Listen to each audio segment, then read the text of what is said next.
বিরুদ্ধে আবার আমাদের বিপ্লব করতে হবে। আপনারা সেই বিপ্লবের জন্য প্রস্তুত হয়ে যান। আমরা দ্বিতীয়বার বিপ্লব করে আমরা অসম্পূর্ণ বিপ্লব পূর্ণ করব। আমাদের সময় এসেছে, আমাদের সবাইকে রুখে দাঁড়াতে হবে, ঐক্যবদ্ধ হতে হবে, 5ই আগস্টে ফিরে যেতে হবে। আর যে রাজনৈতিক নেতারা শুধুমাত্র ক্ষমতায় যাওয়ার জন্য 5ই আগস্টকে অস্বীকার করবে, ভারতীয় হেজেমনির সাথে সারেন্ডার করবে, আওয়ামী ফ্যাসিবাদকে পুনর্বাসিত করতে হবে, সেই সমস্ত রাজনৈতিক ব্যক্তিকে আপনারা প্রত্যাখ্যান করুন। আজকে আমাদের সকলকে বলতে হবে, যে কোনো রাজনৈতিক ব্যক্তি যে সুশীলতা করবে, সুশীলের আচরণ করবে। জীবন অবাক না করলে কে করবে? 28% মিল্ক ফ্যাটের অবাক করার সাথে ফ্রেশ মিল্ক পাউডার। জীবন অবাক করুক প্রতিদিন। সুশীলের আচরণের মধ্য দিয়ে বাংলাদেশে আবার ফ্যাসিবাদ কায়েম করতে চাইবে, সেই রাজনীতি চিন্তাকে আমরা বাংলাদেশের সাধারণ জনগণ আমরা প্রত্যাখ্যান করি।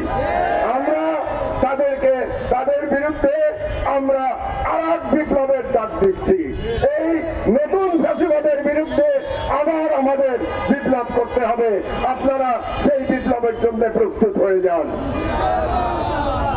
আগামী 15 তারিখে সোমবার আমি ঘোষণা করছি এই অনুষ্ঠানের সভাপতি হিসেবে যে আমরা একটি সর্বদলীয় প্রতিরোধ সমাবেশের ডাক দিচ্ছি। আগামী 15 তারিখ সোমবার বিকাল 3টায় শহীদ মিনারে আমি আহ্বান জানাচ্ছি প্রতিটি রাজনৈতিক দলকে, যারা ভারতীয় ফ্যাসিবাদকে বিশ্বাস করেন না, যারা আওয়ামী ভারতীয় সম্প্রসারণবাদকে বিশ্বাস করেন না, আওয়ামী ফ্যাসিবাদের বিরুদ্ধে লড়াই করতে চান, প্রতিটি রাজনৈতিক দলকে আমি আহ্বান জানাচ্ছি সেই সর্বদলীয় প্রতিরোধ সমাবেশে যোগদান করবার জন্য। এবং আমরা ওই দিন ঐক্যবদ্ধভাবে আওয়াজ তুলব, বাংলাদেশে কোন রকম ফ্যাসিবাদ, বাংলাদেশে ভারতীয় দালালদের কোনো জায়গা হবে না। 16 ডিসেম্বর আমাদের মহান বিজয় দিবস। মহান বিজয় দিবসের আগের দিন আমরা ঘোষণা করব যে বিজয় আমরা লাভ করেছিলাম সেই বিজয়কে আমরা ক্ষুণ্ণ রাখবো। পিন্ডির কাছ থেকে পাওয়া বিজয় আমরা দিল্লির কাছে সমর্পণ করব না, এবং সেই ঘোষণা আমরা 15 তারিখে সোমবার ইনশাআল্লাহ করবো। আর সর্বশেষ কথা আমি সরকারের উদ্দেশ্যে বলতে চাই, এই সরকার জুলাই যোদ্ধাদের নিরাপত্তা দিতে সম্পূর্ণভাবে ব্যর্থ হয়েছে। হাদির উপরে হঠাৎ করে আক্রমণ হয় নাই, হাদির উপরে যে আক্রমণ হবে সেটা বারে বারে জানান দেওয়া হয়েছে। আজকে জুলাই যোদ্ধাদের উপরে আক্রমণ করা হচ্ছে, ফুয়াদ আক্রান্ত হয়েছে।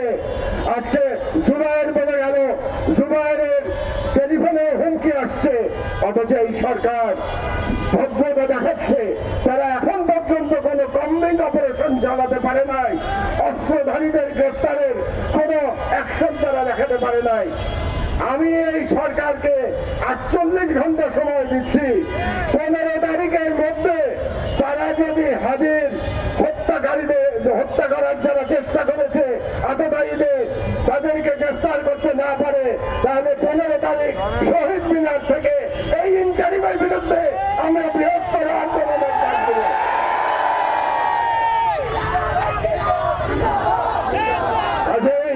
আজকে আমি ভারতীয় হেজেমনি, আওয়ামী ফ্যাসিবাদ এবং ইনকারিম তিনটাকেই এখান থেকে আমরা শেষ ওয়ার্নিং দিতে চাই। আজকে আগামী 48 ঘন্টার মধ্যে আপনারা ঐক্যবদ্ধ হয়ে যান। 15 তারিখ থেকে আমাদের আন্দোলনের পরবর্তী অধ্যায় শুরু হবে। ইনশাআল্লাহ আমরা দ্বিতীয়বার বিপ্লব করে আমরা অসম্পূর্ণ বিপ্লব পূর্ণ করব, যাতে করে সকল রাজনীতিবিদ বলতে বাধ্য হয় এবার বাংলাদেশে বিপ্লব সংগঠিত হয়েছে। ইনশাআল্লাহ আপনারা সবাই মিলে হাদির জন্য দোয়া করুন, হাদির পরিবারের জন্য দোয়া করুন।